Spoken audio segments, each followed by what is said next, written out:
Hi everybody, Natamar is back, and in this video, I'm going to tell you a bit about why politics is so important when looking at capital markets transactions.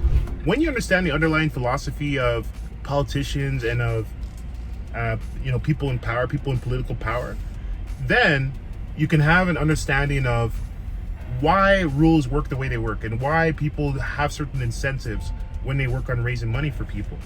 So you look at the regulations and you look at the fact that every country has a set of rules and governing principles that allow that country to run.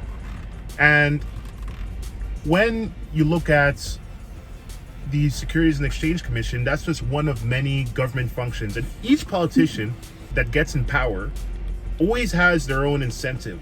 And they always have their own ways of running they always have their own way of running the country. And one thing, the areas where investments are governed. And it's really important to see how the people in power manage those parts of the government, and it directly affects the amount of money that you can raise. So the first thing that you have to keep in track of and you have to remember is, in general, like Republicans and Democrats in the United States can greatly affect how the Securities and Exchange Commission work, because they pretty much hire the people in power. And the United States, as I said before, is really unique in the aspect that whoever's in power tends to hire their own people to run a government department. So I don't know as many details in this section, but what I do know is when people want to raise money using different regulations, one thing I do know is you can either be additive or you can be negative. So a lot of Democrats always say things like, I want to empower poor people. Basically, if I were to be just straightforward, I want to empower poor people to make more money and to have equal opportunity because the system is quote unquote rigged against them. That's the narrative and the philosophy of a lot of Democrats. A lot of Republicans would say that why should I have to pay for people that are poor to prevent them from getting access to more resources, because business owners have no excuse to make more money except for laziness. So that's their philosophy. Whether you agree with it or not, that's just their philosophy. So one thing I do know is I believe Obama was a big proponent of regulation crowdfunding by quote unquote empowering a lot of people to be able to get access to investments that they couldn't otherwise get because of the accredited investor exemption not being, I guess, fair enough to allow people to partake in capital markets. So I think a lot of the narrative, because the Jobs Act and I don't know the specific details, but I seem, based on just what I've seen, I just have this sense that there seems to be a narrative of we want to empower people that are poor to get access to the same types of investments that people in Wall Street get. And so that seemed to push the whole narrative there. The downside was the crackdown and increase of tax, things like that. On the Republican side, when Trump came in power and all that, then there became a great focus on reducing regulation and on focusing on getting people to pay less tax, and a focus on opportunity zones to help to create incentives for people to invest in parts of America that were really going through a lot of that are pretty rough, so that you invest in them. If you wait 5 years, you basically pay no capital gains tax because you're improving these certain areas that need a lot of investments. So that's the other side of it. Another side of it would be broadening the definition of accredited investors. So this is more what Trump's administration proposes in 2025, because the idea is why would we use this is the perception that I'm getting. Why would we use taxpayer dollars to pay for people to do things that they can educate themselves on? Another thing is reduction in investment, or I guess reduction in investor protection laws. Because again, the idea seems to be, why should governments have to look after people and babysit people that should be able to get the knowledge themselves? We should empower business owners who by the own sweat of their brow and by their own hard work and their own initiative, weren't lazy and found a way to create their business. And why should we have the government interfere? So that's a sort of a libertarian idea.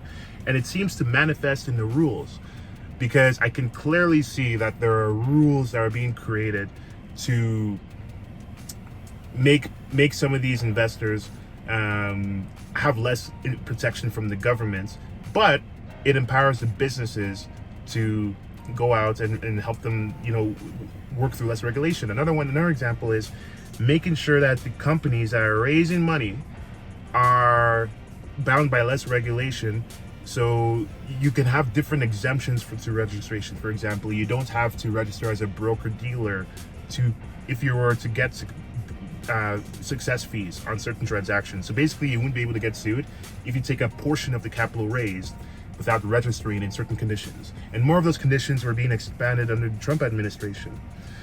While Biden was in office, one thing is Gary Gensler, who was appointed to the SEC, was pretty renowned on cracking down on crypto.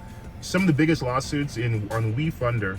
WeFunder is a crowdfunding portal. Crowdfunding and regulation of crowdfunding is a type of capital raise rule in the United States that allows people to raise up to $5 million with a regulated broker dealer, to allow people to, mostly people that are non-accredited investors. Accredited investor just means a type of investor that has a certain amount of money. It prevents them from it prevents them from needing to raise a certain amount of money. It prevents them from needing to have a certain amount of money before they're able to invest. So if you're not an accredited investor, basically, to be crass, you're poor.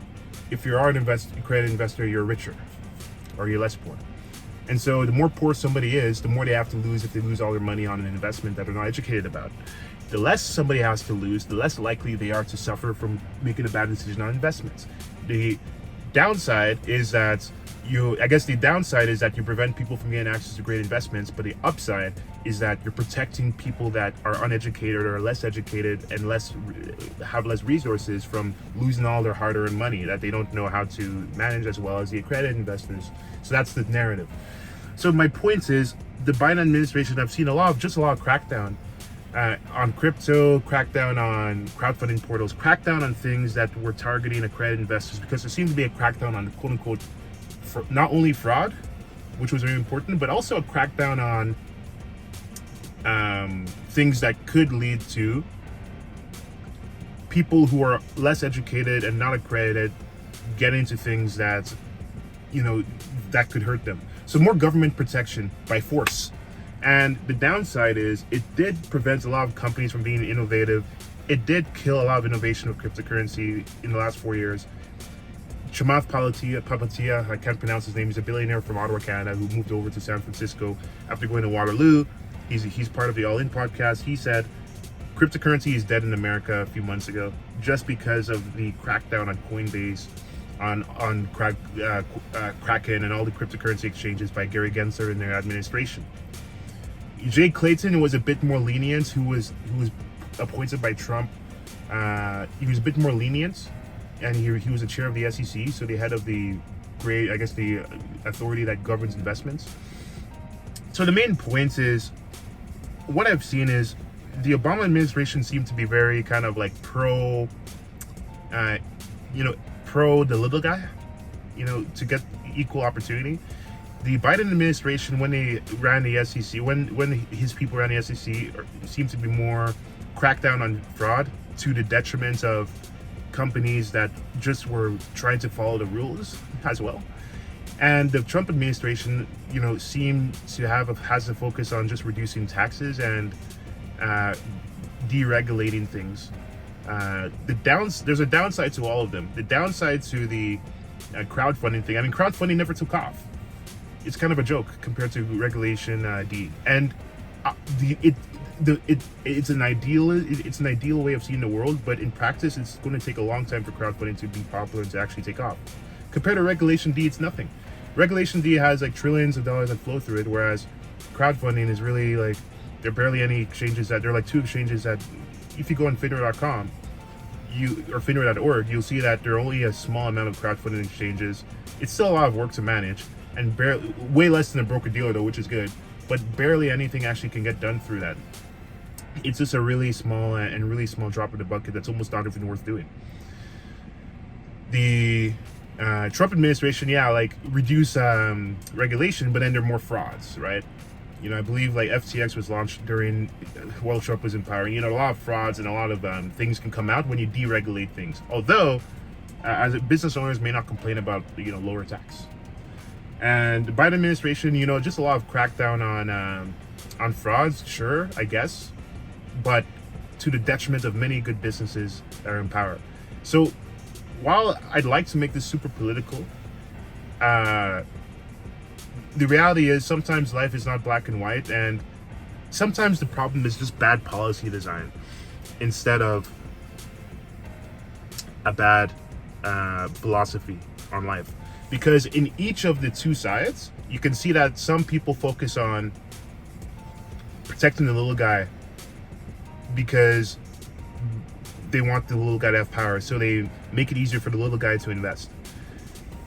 On the right, it's more about allowing upward mobility, preventing government intervention, which can also empower the little guy. But they're only empowering the little guy so that it doesn't bother the companies.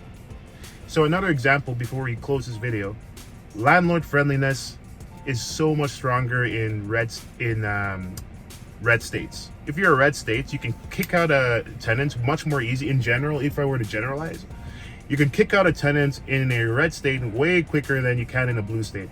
In a blue state, you can stay in a residence without paying tax, and so it's more tenant friendly because of more tenant protection laws. So the downside is, and this expands to all sectors, obviously. You can see this in employment law, you can see this in securities law. So the laws are, it's a reflection of the states and federal political landscape. So if you say you don't care about politics, it directly affects how you raise money and carry on your business. More than I ever imagined. So to close, just make sure that know how you can make money out of it, and know how you can benefit your customers, your investors, and your stakeholders by knowing who's in power and why the rules. It's not just about what rules are there, it's about why the rules are there. So with this, we hope to see you in the next video, and head to raises.com if you want to learn more.